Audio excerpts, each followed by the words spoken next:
दोस्तों हम लोग पिछले 5 क्लास मैं ले चुका हूं और उम्मीद करते हैं आप लोग 5 वीडियो देख चुके हैं। और यदि आपने पहले पिछले का वीडियो नहीं देखा है तो आप सबसे पहले उन 5 वीडियो को देखिए, उसके बाद ये देखिए, तभी आपको अच्छा लगेगा। और मैंने पिछले वीडियो में आप लोग को मल्टीप्लिकेशन ऑफ मैट्रिक्स पढ़ाया था, उसी पर थोड़ा चर्चा करेंगे, 2-4 क्वेश्चन लेंगे और उसके बाद थोड़ा सा जो टॉपिक है उसको आगे बढ़ाएंगे। तो देखिए, हम मल्टीपल सीख रहे थे और मल्टीपल पहले सीखिए। अगर a इंटू बी कोई दे रखा है, देखिए शॉर्ट में ले लेते हैं 2 4 6 इंटू, इसका ऑर्डर देखिए 1 2 3, 3 इंटू 2 ऑर्डर का है, तो इसका रो कितना होना चाहिए? 2 होना चाहिए, रो 2 ही होना चाहिए। 1 3 4 6 9 2 4 6, तो नहीं, रो तो 2 ही होना चाहिए, तो 1 2 हो गया। और कॉलम कितना है? 3। कॉलम से कोई मतलब नहीं, इसका कॉलम और इसका रो इक्वल होना चाहिए। इसका कॉलम है, इसका रो इक्वल है। अब मैट्रिक्स कितने ऑर्डर का बनेगा? तो 3 इंटू 3 ऑर्डर का बनेगा।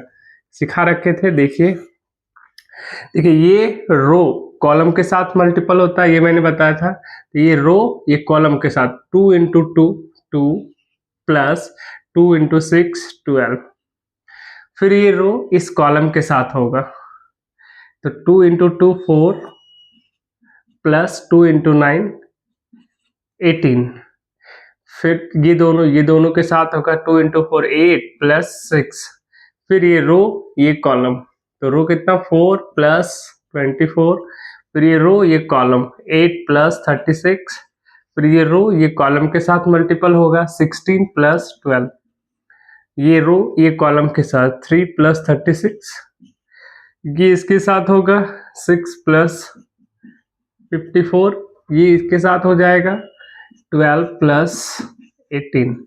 देखिए ऑर्डर देखिए कितने कितने का बन गया, 1 2 3, और इधर से देखिए 1 2 3, 3 ऑर्डर का। तो यही पूछेगा आपको, मल्टीपल तो पूछेगा कम चांसेस है, लेकिन आपसे पूछा जाएगा कि इसका ऑर्डर क्या होगा। 2 मैट्रिक्स देगा, उसका बोलेगा ऑर्डर्स क्या हो जाएगा। जैसे हम एग्जांपल लेते हैं, उसके बाद इसी पर आज चर्चा करना है 10 मिनट।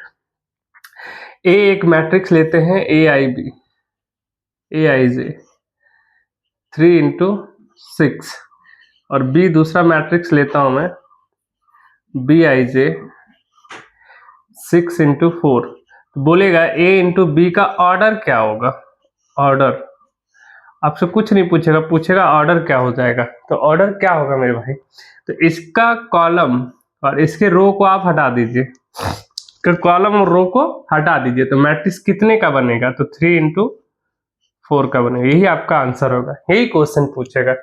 अच्छा, क्वेश्चन एक बना के मैं दिखा दे रहा हूँ, उसके बाद 2 क्वेश्चन और लेंगे। क्वेश्चन आपको देता है कि ए कोई मैट्रिक्स है, ए आई जे एम इंटू एन, ठीक, और बी एक मैट्रिक्स लेता हूं मैं, बी आई जे, इसको लेता हूं पी इंटू के, और ये कह दे आपसे, ये बोल देगा एक क्वेश्चन में कि A into B is possible.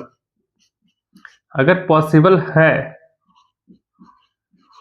Then option देगा आपसे, ए देगा एम बराबर पी होना चाहिए, बी दे दे एन बराबर पी, सी दे दे एम इक्वल टू के, और डी दे दे एन इक्वल टू के।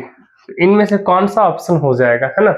तो ऑप्शन क्या होगा? तो इंपॉर्टेंट ये है हमारे लिए, मल्टीपल होने के लिए इंपॉर्टेंट क्या है कि फर्स्ट मैट्रिक्स का कॉलम और सेकंड मैट्रिक्स का रो इक्वल होना चाहिए। तो ये दोनों इक्वल होगा तभी मैट्रिक्स होगा। कब संभव हो सकता है? तो पॉसिबल तभी है जब ये दोनों क्या हो जाए, इक्वल हो जाए, वरना मैट्रिक्स तो हो ही नहीं पाएगा। देखिए ये वाला कॉलम ये रो इक्वल है तभी मल्टीपल संभव हुआ, इसका कॉलम इसका रो तभी ये हुआ। तो यहाँ देखिए इसका कॉलम ये कॉलम हुआ और ये इसका क्या है, रो है ना? कॉलम है, ये रो है, तब क्या हो जाएगा मेरे भाई? तो इसका आंसर क्या हो जाएगा? n इक्वल टू पी होना चाहिए। तो ऑप्शन नंबर क्या हो जाएगा? बी। ऐसे क्वेश्चन आपसे पूछे जाएंगे, बिल्कुल ही साधारण क्वेश्चन है। ये देखना है कि मल्टीपल के लिए क्या जरूरत है। तो फर्स्ट रो का कॉलम और सेकंड रो का सेकंड मैट्रिक्स का रो इंपॉर्टेंट है। तो आपसे 2 क्वेश्चन करवाता हूं मैं सेम इसी तरह से। चलिए आगे देखते हैं 2 क्वेश्चन। ओके, तो दो क्वेश्चन आप लोग करा रहा हूँ, ध्यान से देखिए। Assume x y z w and p are matrices. 4 matrix दिया हुआ है, x y z w and p। 5, 1 2 3 4 5, 5 matrix दिया हुआ है और पांचों का ऑर्डर दिया हुआ मेरे भाई 2 into n। दूसरा दिया 3k का, 2p का, n3 का, pk का, और रिस्पेक्टिवली दिया हुआ। तो x का हो जाएगा 2 into n, y का है 3k, z का है 2 into p और w का है n into 3 और p का है p into k। ये 5 मैट्रिक्स दिया और पांचों का ऑर्डर दे रखा, उसके हिसाब से दो क्वेश्चन बनाया गया। क्वेश्चन है first, the restriction on n k and p। मेरे भाई n k और p क्या है? ऑर्डर का वैल्यू, ऑर्डर है ना।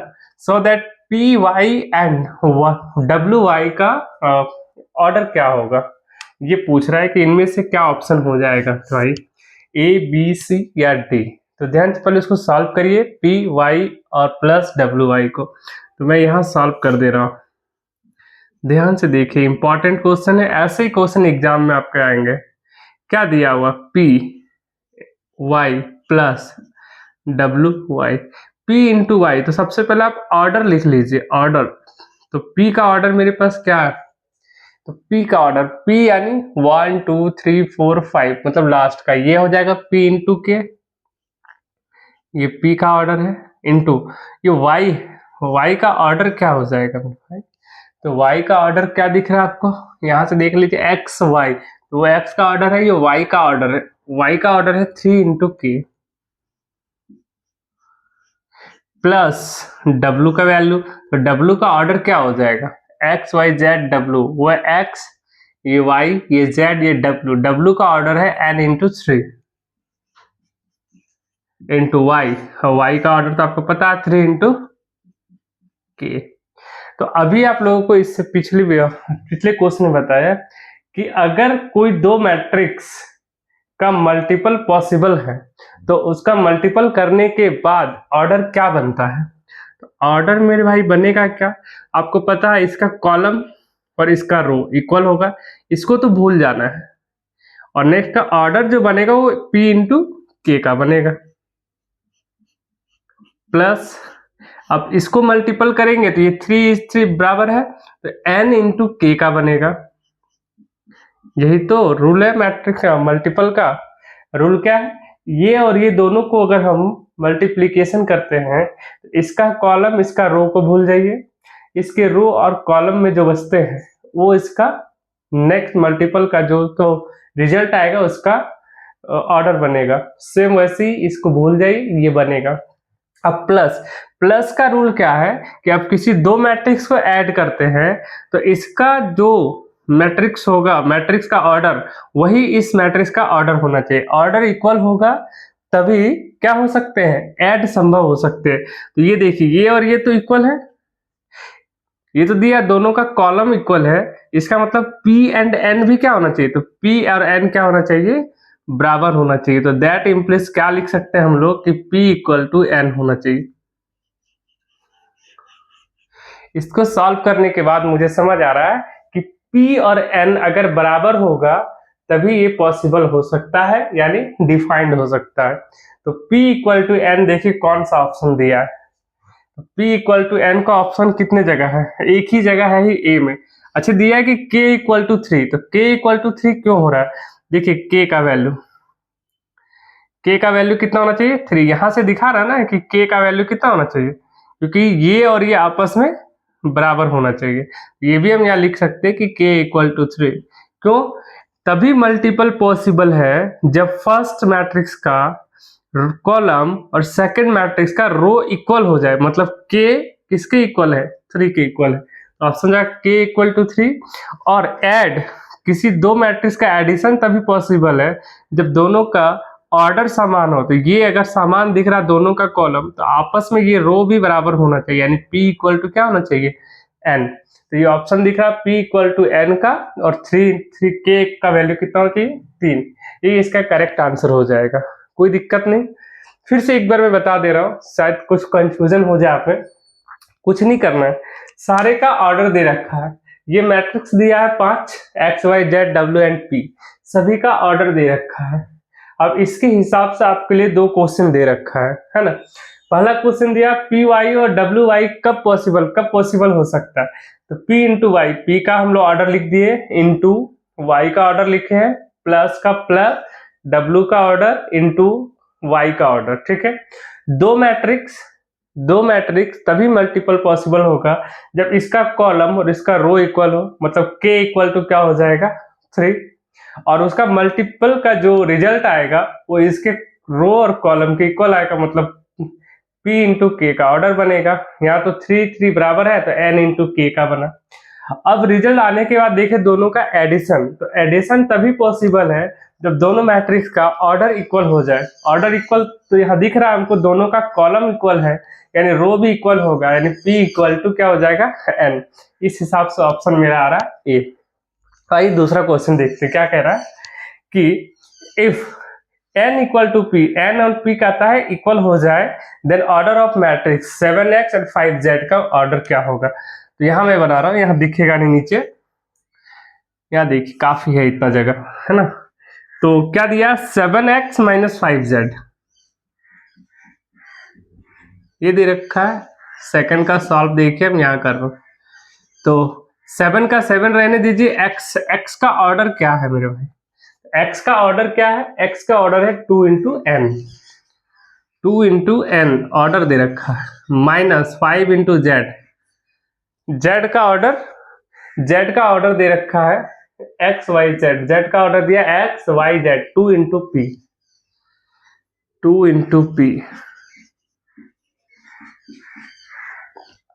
2 इंटू पी का दिया। अब देखिए आपको scalar the multiplication of matrix by scalar आपको बताए थे कि अगर 7 मल्टीपल है तो अंदर जाके सभी एलिमेंट के साथ मल्टीपल हो जाता है, तो ये 7 मल्टीपल हो जाएगा अंदर जाके। तो मेरे पास ऑर्डर बचेगा 2 इंटू एन का, 5 भी ऑर्डर सभी एलिमेंट में जाके गुना हो जाएगा, 2 इंटू पी का आएगा, है ना। तो एडिशन बोलिए, जैसे एडिशन का आपको पता है, एडिशन बोलिए या तो हम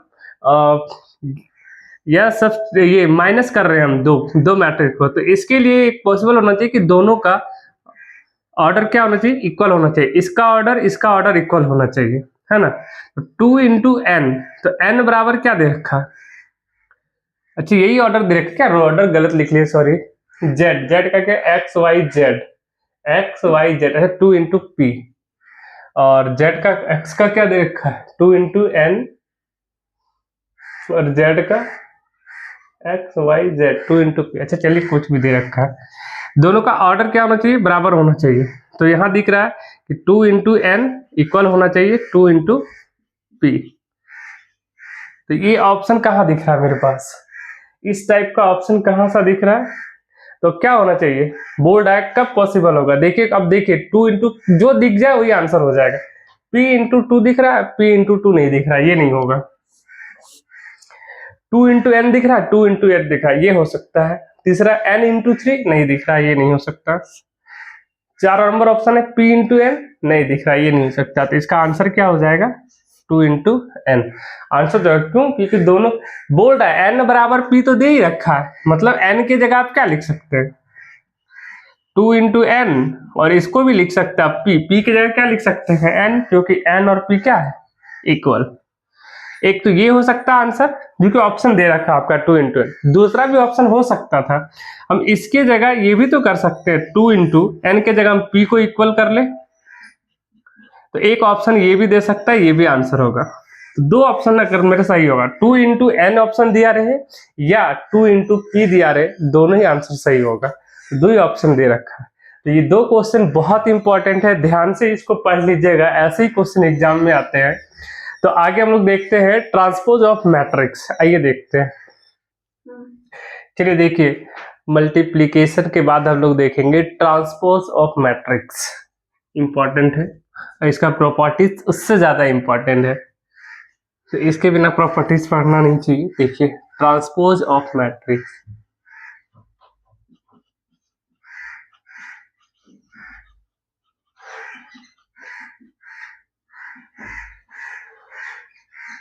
ट्रांसपोज ऑफ मैट्रिक्स इसको कहते हैं, अगर कोई मैट्रिक्स, अगर ए कोई मैट्रिक्स है, उसके रो और कॉलम को परस्पर इंटरचेंज कर देंगे तो जो नया मैट्रिक्स बनेगा उसको बोलेंगे हम लोग ट्रांसपोज ऑफ मैट्रिक्स, राइट।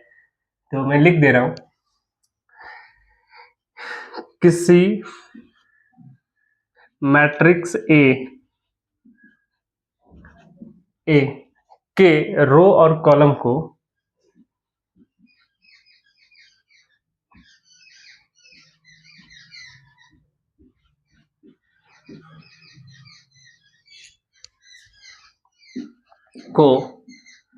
परस्पर इंटरचेंज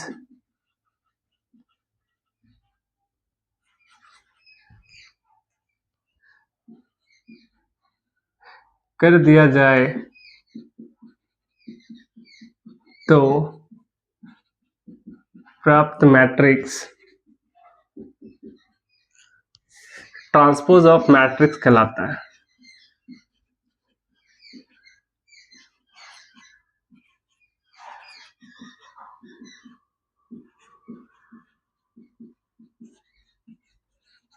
है ना, कोई मैट्रिक्स लीजिए ए, उसके रो और कॉलम को आपस में चेंज कर दीजिए तो जो मैट्रिक्स नया मैट्रिक्स बनेगा उसको बोलेंगे ट्रांसपोज ऑफ मैट्रिक्स। इसको हम लोग अगर कोई मैट्रिक्स ए है तो ए डैश से डिनोट करते हैं, ये इंपॉर्टेंट।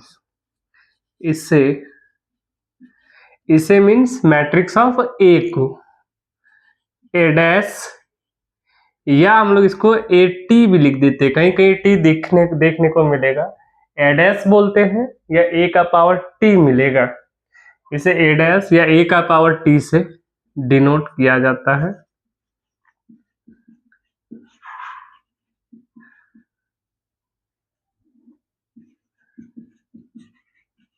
उम्मीद करते इतनी बातें समझ आ गई।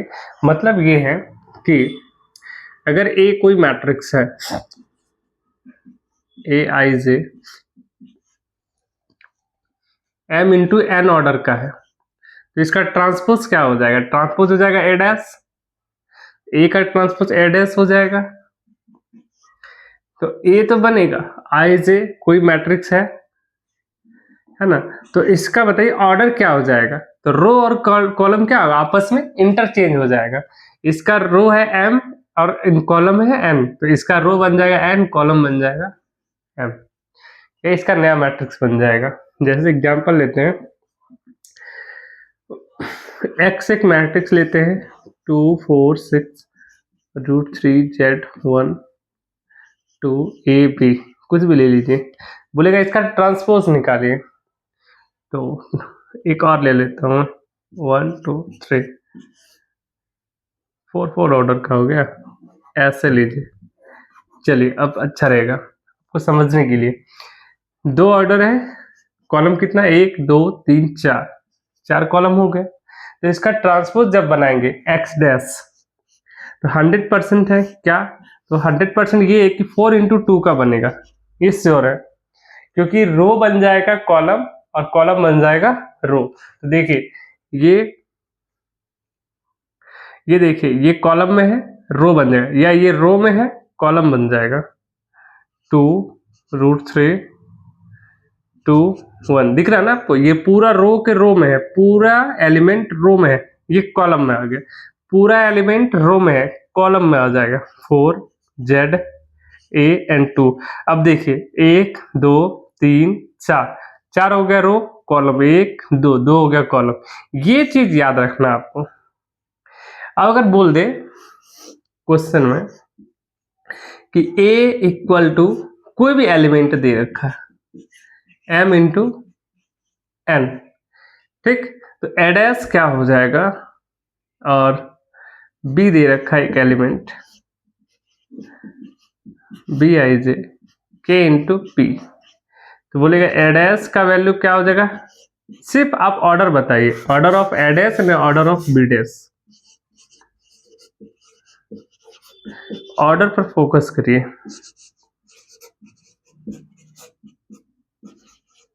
Order of A dash and order of B dash क्या हुआ? तो ऑर्डर क्या हुआ? ट्रांसपोज का मतलब ये इंटरचेंज कर दीजिए, अगर m इंटू एन है तो n इंटू एम हो जाएगा, इसका ऑर्डर k इंटू पी है तो क्या हो जाएगा? p इंटू ही हो जाएगा। बहुत ईजी है। इसका कोई इंपॉर्टेंट है तो वो है प्रॉपर्टीज। प्रॉपर्टीज को मैं बताता, फिर भी पहले ये एक बार और मैं बता दे रहा हूँ, ये इंपॉर्टेंट है।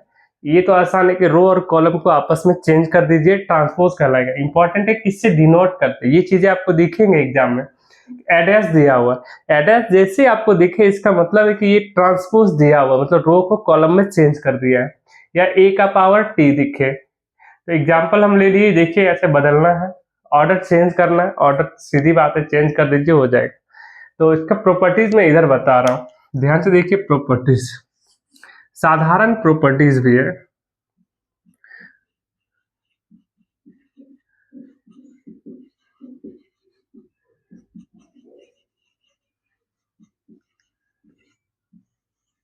देखिए properties of transpose, properties of transpose क्या कहता है, ये ट्रांसपोज है ए डैश का अगर डैश किया जाए तो फिर से वो ए बन जाएगा। अगर कोई मैट्रिक्स ए है उसका ट्रांसपोज किए फिर से उसका ट्रांसपोज कर देंगे तो वो अपना मैट्रिक्स का रूप ले लेगा। देखिए इसी को अगर हम फिर से इसका ट्रांसपोज करते, ये है एक्स का डैश ट्रांसपोज, ये एक मैट्रिक्स हो गया, इसका ट्रांसपोज करते तो रो कॉलम में बदल जाएगा। तो ये क्या है, रो में है कॉलम में बदल जाएगा, ये रो में है कॉलम में बदल जाएगा, ये रो में है कॉलम में बदल जाएगा, ये रो में है कॉलम में, क्या हो जाएगा 2 into 4 का हो गया, फिर से ये बन जाएगा। यही नियम है ना। अगर किसी मैट्रिक्स का ट्रांसपोज किए फिर से ट्रांसपोज कर दिए तो ये पहले जैसा बन जाएगा, देखो जरा एक्स जैसा बन गया, कोई अंतर नहीं है। मतलब ए का ट्रांसपोज कर देंगे तो क्या मिलेगा, एक मैट्रिक्स मिल जाएगा। 2 नंबर, अगर a प्लस बी का ट्रांसपोज करना है तो क्या मिलेगा, तो ये बहुत आसान है, a का ट्रांसपोज कर दीजिए, b का ट्रांसपोज कर दीजिए, ए का भी ट्रांसपोज हो जाएगा, बी का ट्रांसपोज। ये याद रखना है, ये सब चीजें याद रखनी है, डायरेक्ट क्वेश्चन बनते हैं यहां से। तीसरा, अगर k इंटू ए है, k एक नॉन वेरिएबल नंबर है तो k इंटू ए डैश होगा। k चूंकि 2 4 6 8 नॉन वेरिएबल्स है। और चौथा देखिए, अगर ए बी का डैश है, वेरी वेरी इंपॉर्टेंट, सबसे इंपॉर्टेंट, ये a इंटू बी डैश है तो ये उल्टा हो जाता है B dash into A dash. एक 2 2 ऑर्डर का मैं करके दिखाता हूं अभी ये कैसे हो जाता है। a b का डैश करेंगे तो B dash into A dash equal होता है, ना कि आप ए डैश इंटू बी डैश कर दीजिए, ये बदल जाता है, b पहले आएगा फिर a आएगा। तो ये 4 प्रॉपर्टीज आपको याद रखना है ट्रांसपोज के लिए, है ना। ए डैश का डैश करेंगे a मिलेगा, a प्लस बी का ट्रांसपोज करेंगे तो a का ट्रांसपोज प्लस b का ट्रांसपोज मिलेगा आपको।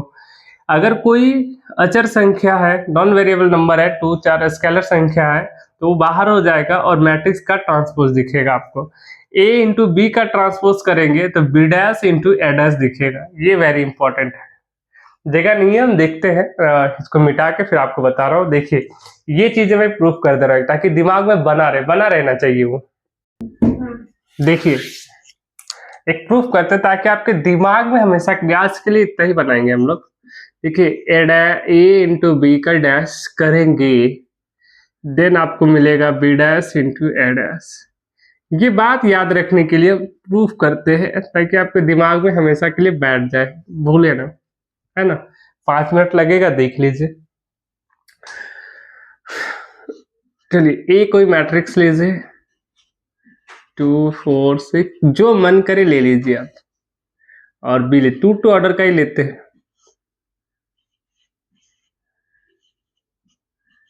कोई फर्क नहीं पड़ता। और यहां से आप निकाल लीजिए ए डैश क्या हो जाएगा इसका, बताइए ए डैश क्या हो जाएगा, रो को कॉलम में बदल देंगे, 2 6 रो में है 2 6 कॉलम में हो जाएगा, 4 9 रो में है 4 9 कॉलम में हो जाएगा। यहां से बी डैश निकाल लीजिए, 3 2 रो में है 3 2 कॉलम में हो जाएगा, 6 1 रो में है 6 1 कॉलम में हो जाएगा। निकल गया ट्रांसपोज ए एंड बी का। अब मल्टीपल करके देखते हैं, ए इंटू बी का मल्टीपल कर लीजिए आप, तो क्या ए है 2 6 4 9, मल्टीपल करिए 3 2 6 1, हम डायरेक्ट मल्टीपल कर दे रहे हैं, ध्यान से देखिए 2 इंटू 3 6 और 6 इंटू 6 36, 36 प्लस 6 42 हो जाएगा, है ना। तो 2 इंटू 2 4 प्लस 6 इंटू 1 6, 4 और 6 क्या हो जाएगा 10, 4 इंटू 3 12 और 9 इंटू 6 54, कितना हो जाएगा 66। चलिए 4 इंटू 2 8 और 9 इंटू 1 9, 8 और 9 क्या हो जाएगा 17। अब इसका ट्रांसपोज निकाल लीजिए। ट्रांसपोज क्या होगा 42 10 रो में है, ये कॉलम में बदल जाएगा। 42 10 ये कॉलम में बदल गया। 66 और 17 ये रो में था, कॉलम में आ गया। ये ए इंटू बी का डैश निकल गया, इसको मान लीजिए आप इक्वेशन 1। और फिर अब क्या कह रहा है B dash into A dash करिए। चलिए B dash into A dash निकाल लेते हैं। तो बी डैश का वैल्यू है आपका 3261 इंटू ए डैश का है 2649। चलिए मल्टीपल करिए, देखिए 3 इंटू 2 6 और ये 36, कितना हो जाएगा 42। फिर ये दोनों इसके साथ होगा 3 इंटू 4 और 6 इंटू 9, कितना ऐड हो जाएगा 12 और 54 66। ये इसके साथ 2 इंटू 4 2 4 और 1 6 10, ये हो जाएगा 8, ये 9 17। इसको मान लीजिए इक्वेशन 2। देखिए इक्वेशन 1 एंड 2 में कोई डिफरेंस आपको दिख रहा है? 1 एंड 2 दोनों का राइट हैंड साइड इक्वल है, तो लेफ्ट हैंड साइड भी इक्वल होगा। तो फ्रॉम इक्वेशन 1 एंड 2 क्या दिख रहा है? 1 और 2 हमको दिखा रहा है कि दोनों का राइट हैंड साइड इक्वल है। It's mean A into B का dash equal to B dash into A dash. अच्छा ये चीज याद है। अच्छा आप अगर ऐसा करते ए डैश इंटू बी डैश तो क्या आता? देखिए तो ध्यान से, यदि आप ए डैश इंटू बी डैश कर लेते देन क्या आता? ए डैश का वैल्यू देखिए आप 2469 और बी डैश का वैल्यू है 3621। चलिए मल्टीपल करके देख ही लेते हैं। 2 इंटू 6 2 इंटू 3 6 और ये 8 6 और 8 सॉरी 14। ये करिए 2 इंटू 6 12 प्लस 4 16, ये 18 प्लस 18 32, ये 36 प्लस 9 36 प्लस 9 43, ये हो जाएगा। अब देखिए एडैश इंटू, अब ध्यान से देखिए कि यदि आप एडैश इंटू बी डैश इसका हॉल डैश करते, अगर आप लिख देते ए डैश इंटू बी डैश, क्या संभव है? यहाँ से देखिए ए डैश ए इंटू बी डैश का वैल्यू क्या है 42 10 66 और 17, और देखिए ए डैश इंटू बी डैश का वैल्यू क्या है 14 16 32 और 43, का इक्वल है ये इक्वल नहीं होता। ऐसा आप गलती मत करना कि ए डॉट बी का dash B dash into A dash हो जाए। होता क्या है राइट में, होता है ए इंटू बी का डैश इक्वल टू होता है B dash into A dash. ये याद रखना आपको। सिर्फ याद कराने के लिए इतनी सारी बातें मैंने बताया है। बहुत बच्चे गलती करते हैं, ए इंटू बी का डैश इक्वल टू और टिक लगा के आ जाते हैं ए डैश इंटू बी डैश होता है, जबकि ऐसा होता नहीं एक्चुअल में होता क्या है B dash into A dash. तो आज के लिए हम लोग इतना ही रखेंगे। नेक्स्ट वीडियो में आप लोग को बताएंगे हम साइमेट्रिक एंड स्क्यू साइमेट्रिक क्या होता है, तो सिमेट्रिक देखेंगे नेक्स्ट वीडियो में। तब तक के लिए आप मेरे वीडियो बने रहे और शुरू से देखिए, ऑल वीडियो को आप देखिए, है ना। और ये क्लास किसका ले रहा हूं मैं? जेएसएससी सीजीएल टेक्निकल का, जो टेक्निकल सब्जेक्ट मैथ है उसका पढ़ा रहा हूँ विद मैट्रिसेस। धीरे धीरे करके मैं टोटल पढ़ाऊंगा, है ना।